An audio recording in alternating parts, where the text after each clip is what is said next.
나는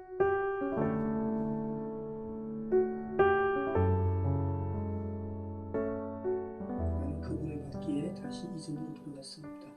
누구를 받기에? 예수님을 받기에. 네. 자, 오늘은 사도행전 강의를 잠시 멈추고 부활에 관해서 잠시 나누도록 하겠습니다. 우리가 읽은 고린도전서 15장은 부활장이라고 그러잖아요. 그죠? 부활장. 그래서 신약 성경의 기록 가운데 부활에 관해서 가장 체계적이고 강력한 설명을 담고 있는 본문이에요. 아주 유일한 본문이에요. 부활에 대해서. 자, 그런데 이 부활에 대해서 가장 체계적이고 강력한 논증을 어디 교회에 보내는 편지에서 기록되고 있어요? 고린도 교회. 우리가 그거 좀 생각해 볼 필요가 있죠. 자, 신약 성경에서 예수님의 부활 사건이 증거하는 이 부활은 영혼의 부활뿐 아니라 뭐의 부활도 함께 말하고 있어요? 육체의 부활도. 네. 정말 제가 자주 말씀드리는 거지만 죽은 죽음을 보면 조그만 물고기라도 이 죽은 육체가 다시 살아날 것이라는 생각을 가질 수가 없어요. 왜냐하면 그 죽음 자체가 보여주는 것은 정말 끝이기 때문에. 정말 죽은 죽음을 보면, 사체를 보면 이 죽음이 다시 살아날 것이라는, 살아서 생동하게 될 것이라는 사실을 정말 상상도 못하거든요. 그런데 성경은 예수님의 부활에서 육신적인 부활을 그렇게 강조해요. 제자들과 함께 조반도 드시고. 한번 상상해 보세요. 우리 김한숙 권사님 사랑하시는 어머니께서 지금 천국에 계시는데 사랑하셔가지고 조반 드시는 모습 상상해 보세요. 이건 놀라운 거죠. 생각만 해도 기쁘지 않아요? 생각만 해도 기쁘고 이게 부활이란 말이죠. 근데 단순한 육체의 재생이 아니라 더 영광스러운 몸이죠. 성경에서 그렇게 이야기하죠. 신령한 몸이라고. 이 육체의 부활은 우리는 이렇게 시공간에 이렇게 막히잖아요. 공간에 막히고 시간에 막히고. 그런데 예수님께서 직접 제자들에게 나의 뼈를 만져봐라. 구멍 난 손을 만져봐라. 이렇게 분명히 육신적인 어떤 물리적인 육체로 가지고 계시면서 그 육체의 부활은 시공간을 초월하는 육체의 부활이거든요. 정말 너무 놀라운 거죠. 그걸 생각해 보시기 바랍니다. 자, 이런 육체의 부활을 강조하는 이 부활장을 바울이 고린도 교회에 보내는 편지에 썼다라는 것은 고린도 교회 상황에서 이 바울의 논증이 필요했다라는 거죠. 그죠? 자, 고린도 교회는 육체의 부활은 배제한 채 영혼의 부활만 추구하는 경향이 있었어요. 헬라 철학 자체가 그래요. 육체는 좀 저급한 것으로 여기고 영적인 것만 고귀한 것으로 여기는 그런 철학 사상 가운데 고린도 사람들이 있었기 때문에 그리스도의 복음을 받아들이고 또 교회 안에 속한 고린도 교회 성도들조차도 예수님의 부활에 대해서 육체의 부활은 믿지 못하는 경향이 있었단 말이죠. 바울이 거기에 대해서 강력하게 논증한 거예요. 이게 고린도전서 15장이에요. 50절 넘는 긴 그런 문장으로 되어 있는데 총 4개의 구조로 되어 있어요. 첫 번째는 복음의 핵심이 바로 부활이라는 것을 논증해요. 15장 1절부터 11절까지. 부활은 복음의 핵심이라는 거예요. 바울은 자신이 전한 복음의 핵심이 바로 그리스도께서 성경대로 죽으시고 장사되셨다가 사흘 만에 살아나신 것임을 확실히 하면서 그 예수님의 부활이 많은 사람에 의해 목격되었다고. 게바에게, 야고보에게, 또 자신에게, 바울에게는 환상으로 보이셨죠. 그리고 500여 명의 증인들에게도. 그 증인은 지금까지 바울이 고린도전서를 쓰고 있는 지금까지 대다수가 살아있었던. 자, 그래서 첫 번째는 부활이 바로 바울이 전하는 복음의 핵심임을 논증하고 있고요. 그래서 우리가 읽은 오늘 고린도전서 15장 3절로 4절 말씀이죠. 아주 대표적인 거죠. 두 번째는 그리스도의 부활과 성도의 부활은 불가분의 관계라는 것을 밝히고 있어요. 고린도전서 15장 12절부터 34절까지. 그리스도께서 부활하셨다면 성도들도 부활한다라는 거예요. 불가분의 관계라는 거예요. 죽은 자의 부활이 없다면, 만약에 너희 그리스도 안에서 지금 하나님의 자녀된 성도들인데 너희가 이제 육신적인 죽음을 맞게 되고 그 이후에 부활이 없다면 그리스도도 살아나지 않았을 거야. 그렇다면 너희가 지금 들었던 복음 자체가 무효야 라는 논리적인 귀결을 제시하고 있는 거예요. 그래서 그리스도의 부활은 잠자는 자들의 첫 열매이며, 이 잠자는 자들의 첫 열매라는 것은 그리스도께서 신령한 몸으로 부활하셨잖아요. 그래서 조반도 드시고 아까 제가 서두에 말씀드린 것처럼 시공간을 초월하시고 무소부재하시고, 그리스도께서 잠자는 자들의 첫 열매라는 것은 우리 모두 다 신령한 몸으로 부활되게 되는데, 누구 따라서? 예수님 따라서. 여러분, 이거 생각한다면 얼마나 소망이 돼요. 그죠? 연약한 사람들, 이 현대 과학으로는 알 수 없는 그 질병에 지금 처한 하나님의 백성들이 완전하게 새로운 육체로 부활한다는 거예요. 너무 놀라운 거죠. 자, 이게 두 번째고요. 세 번째는 씨앗의 변화를 들어서, 종자, 씨앗의 변화를 들어서 기독교의 부활은 변화한다는 거예요. 단순한 카피가 아니라는 거예요. 재생이 아니라는 거예요. 자, 우리 몸이 단순한 우리 몸의 재생으로 부활하는 게 아니라 신령한 몸으로, 새로운 몸으로 부활한다고 그랬잖아요. 자, 여러분, 씨앗이 변화예요. 자, 씨앗의 결과물인 어떠한 열매를 본다면 이 열매의 원초적인 형태가 씨앗이라는 것을 상상도 못하죠. 여러분 보세요. 사과 보세요. 사과 생각해 보세요. 우리가 사과를 먹고 그 안에 씨를 발견해서 사과 씨가 이렇게 생겼지라는 걸 알지, 그냥 만약에 사과를 처음 보는 사람들이라면 사과에 원래 그 종자가 이렇구나라는 것을 생각도 못할 거예요. 이렇게 지금 바울이 논증하고 있는 거예요. 씨앗의 변화를 들어서, 예로 들어서 기독교의 부활은 변화하는 거지 단순한 재생이 아니라는 거. 육의 몸이 있고 영의 몸이 있는데 단순한 육의 몸의 재생이 아니라는 거예요. 자, 이 세 번째가 고린도전서 15장 35절로 49절이라는 거죠. 하나님께서 이 세상에 있는 모든 만물을 통해서 하늘의 것을 이렇게 참 많은 것을 그림자로 표현하고 계시다고 말씀드렸잖아요. 씨앗이 그렇고, 여러분, 나비도 그렇죠. 그죠? 그 아름다운 나비가 알부터 얼마나 많이 변화해요. 알에서 유충으로, 유충에서 번데기로, 번데기에서 나비로. 그죠? 우리가 그렇다고요. 하나님께서 이건 다 하나의 그림자 같은 거라는 거예요. 너희가 그리스도 안에서 하나님의 자녀 되었지, 너희가 이렇게 신령한 몸으로 변화할 거야. 예전에 저희가 사슴벌레 알에서 유충된 거를 분양받아 와가지고 톱밥에다가 애벌레 넣고 1년을 제가 그 톱밥에다가 물 주고 있는데 1년이 지나도록 아무 변화가 없으니까 답답해가지고 김철호 집사님 드렸거든요. 그 다음날 부화했어요. 그래서 제가 이 기다림, 내 기다리지 못하는구나. 우리도 마찬가지. 신령한 몸, 그죠? 우리가 얼마나 쉽지 않잖아요. 근데 인내가 필요한 거예요. 이것도 참 영적인 것 같아, 보면. 그 다음날 부활해가지고 우리한테 보여주시더라고.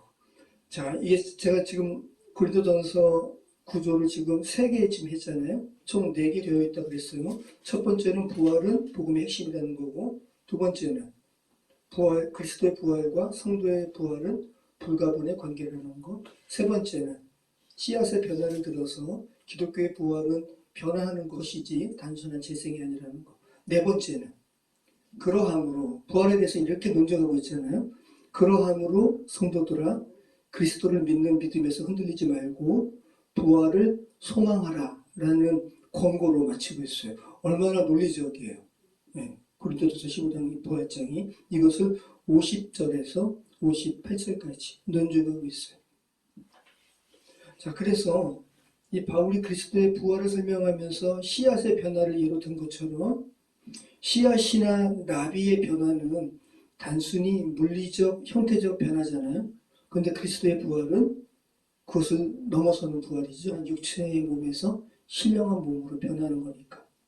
그러니까 이 그리스도 안에서, 하나님 안에서 이 부활을 목격하거나 부활하신 예수님을 만난 사람들은, 이 부활의 능력을 접한 사람들은 예전의 삶으로 돌아갈까요? 돌아가지 못할까요? 돌아가지 못하죠. 강압적으로 돌아가지 못하는 게 아니라 그 스스로도 돌아가고 싶지 않은 거예요. 왜? 워낙 고차원의 것을 봤기 때문에. 우리 한스더 형제도 게임 좋아한다 그러고 저희 두 아이들도 게임 좋아하는데, 야, 지금 너희들 게임하고 있는 그 컴퓨터 사양에서 정말 옛날 컴퓨터 사양으로 바꾼다면 너희 가능하겠어? 지금 모니터조차도 이 넘어가는 프레임 숫자가 많을수록 스무스하게 이게 넘어가는 거 아니에요? 근데 이게 프레임이 적으면 바바바바 0.1초가 느려도 게임 못할걸요? 단순히 게임도 그래요. 이런 엄청난 게임에 익숙해져 있다가 예전에 갤라그, 너구리 이런 거 하라 그러면 시시해서 안 할 거예요. 똑같은 거죠. 그래서 바울이 그랬습니다. 바울이 예수님 만나니까 예전의 삶으로 못 돌아가는 거예요. 우리가 지금 사도행전 살펴보고 있잖아요. 예수님의 제자들도 그래요. 그래서 어떻게 다 도망갔다가, 그죠? 엠마오로 가는 두 제자도 그렇고 다 도망갔다가 부활하신 예수님 만난 다음에 다 예전의 삶으로 못 돌아가는 거예요. 자, 이런 부분을 2016년에 상영했던, 제가 안신년 갖기 전에 잠시 제가 나눈 적이 있는데, 부활이라는 영화에서 로마의 호민관이 두 호민관이 있거든요. 정치적인 호민관이 있어요. 그리고 군사적인 호민관이 있고, 이 군사적인 호민관인 클라비우스라는 이 가상의 사람의 관점을 통해서 예수님의 부활을 경험하고 접한 사람은 다시 예전의 삶으로 돌아가지 못하는 부분을 이 부활이라는 영화가 그리고 있어요. 이 사람은 우리네 사람이 표출한 거죠. 정치적인 야망으로 가득한 사람이에요. 세속적인 성공의 야망으로 가득한 사람이에요. 근데 이 클라비우스가 예수님께서 부활하셨잖아요. 그러니까 로마 군인 입장에서는 예수님의 십자가 없어진 거죠. 그래서 사라진 예수님의 시체를 찾다가 클라비우스가 부활하신 예수님 만나죠. 그리고 예수님의 부활에 동참하는 것이 어떤 건지 생각하게 되었어요. 마치 땅에서 밭을 일구다가 보아 발견하니까 어떻게 해요? 자기가 가진 건 모두 다 팔아가지고 그 밭을 사버리잖아요. 똑같은 거예요. 그러면서 이 영화의 마지막 대사가 뭐냐면, 오늘 제가 제목 삼은 대사예요. 나는 그분을 받기에 다시 이전으로 돌아갈 수 없다. 이게 그 영화를 함축적으로 드러내는 주제이기도 하고 대사예요. 제가 이것을 오늘 제목으로 삼은 겁니다. 호민관님?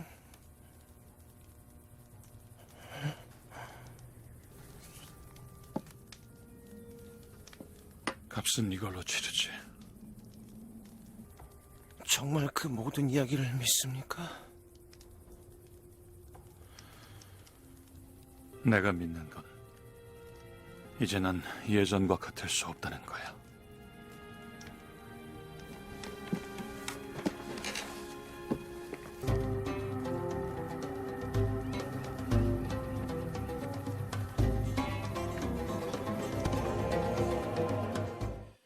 자, 그러면 이 클라비우스의 이 대사는 이제 클라비우스의 세상을 대하는 태도가 바뀌었다는 것을, 단순한 이 세상이 아니라 더 영광스러운 것을 체험했기 때문에,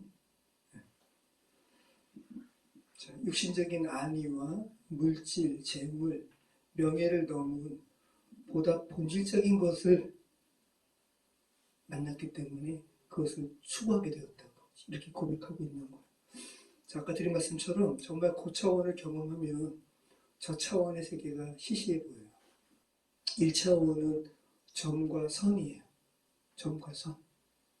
그런데 이 1차원의 세계는 오직 앞과 뒤만 존재해요. 선이니까. 앞에 있는 거, 뒤에 있는 거. 폭은 폭이 뭐지? 이해를 못해요. 높이가 뭐지? 이해 못해요. 자, 이것을 신앙적으로 본다면 율법을 문자 그대로만 받아들이는 종교적인 경직 상태, 1차원적인 사이비에 빠진 사람들이 그런 거죠. 자, 2차원 세계는 뭐예요?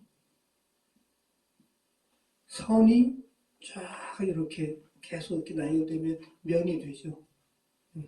1차원은 2차원을 상상할 수도 없어요. 2차원이 1차원에게 2차원은 면의 세계야라는 것을 설명해도 1차원은 알 수 없어요. 자, 그러면 3차원은 뭐예요? 입체 세계, 우리가 살아가는 세계. 입체 세계. 자, 그러면 2차원은 3차원의 세계를 상상할 수도 없어요. 원은 9를 상상도 못해요. 정사각형 이 도형은 육면체를, 뭐 직육면체든 정육면체든 육면체를 상상할 수도 없어요. 근데 3차원은 2차원을 설명할 수 있죠. 자, 3차원은 면이 쌓여진 입체 세계라는 거. 우리가 3차원의 세계에 살아가고 있어요. 영화 속에 이 클라비우스는 이 3차원적인 세계에서 일어난 부활의 실제 사건을 경험한 거거든요. 시공간이 초월된 게 4차원이거든요. 3차원은 1차원, 2차원보다는 고차원이기 때문에 4차원에 대한 막연한 상상만 가능해요. 근데 완전한 이해는 불가능해요.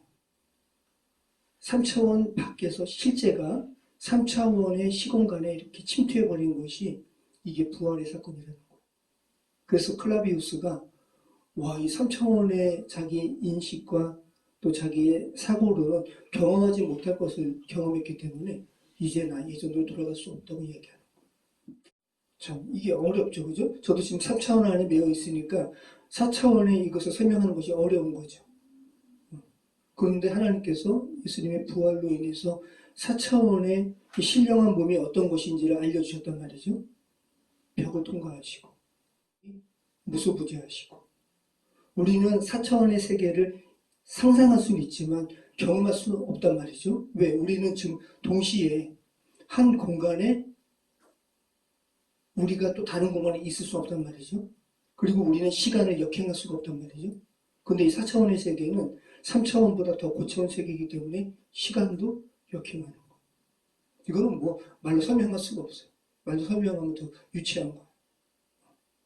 근데 1차원이 2차원에 대해서 전혀 상상할 수 없었던 것처럼, 그죠? 2차원이 3차원에 대해서 상상할 수 없었던 것처럼, 근데 2차원은 1차원을 설명하고 3차원은 2차원을 설명하는 것처럼 4차원, 영원의 세계에서 우리가 살아가는 이 시공간의 세계를 당연히 조망하고, 그죠? 그리고 우리에게 침투하시고, 알려주시고. 그러니까 부활하신 예수님을 만난 사람들은 3차원의 시공간에서 3차원의 시공간을 침투해 오신 실제를, 그죠? 창조주 예수 그리스도를 만났잖아요. 그러니까 자기의 저차원적인 3차원의 세계에서 자기가 추구했던 물질, 명예, 이런 어떠한 인간적인 어떠한 성공에 대한 어떤 그런 부분들이 다 이제 뭐 의미 없다는 얘기가 아니라 그거보다 더 귀한 거, 온전한 것을 붙들게 되었다고 이 클라비우스 호민관이 이야기하는 거예요. 자, 그러면 부활을 경험한 자는 왜 예전 삶으로 돌아갈 수 없을까? 차원이 달라지면 세상을 보는 세계관 자체가 바뀌어지기 때문에. 자, 3차원을 경험한 사람은 2차원으로 돌아가더라도 자기가 본 입체의 풍성함을 2차원에 있는 어떤 존재에게 설명해도 2차원에 머물러 있는 사람들은 생각도 못한다는 거죠.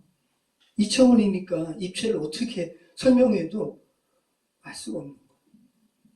부활을 경험한 사람들은 단순히 윤리적이고 율법적이고 도덕률에 매인 사람들에게 아무리 설명해도 그들은 알 수 없는 거예요. 부활을 경험한 자는 왜 예전 삶으로 돌아갈 수 없을까? 첫 번째는 차원이 달라지면 세상을 바라보는 세계관 자체가 달라지기 때문이고, 두 번째는 부활의 체험은 그의 어떤 존재 자체를 재구성하기 때문에 그래요. 클라비우스는 이제 더 이상 죄된 세상의 3차원의 명예, 전쟁, 어떠한 성공이라는 3차원적인 이 죄된 세상의 질서에 더 이상 매일 수 없는 거예요. 존재 자체가 그걸 받아들이지 못하는 거예요.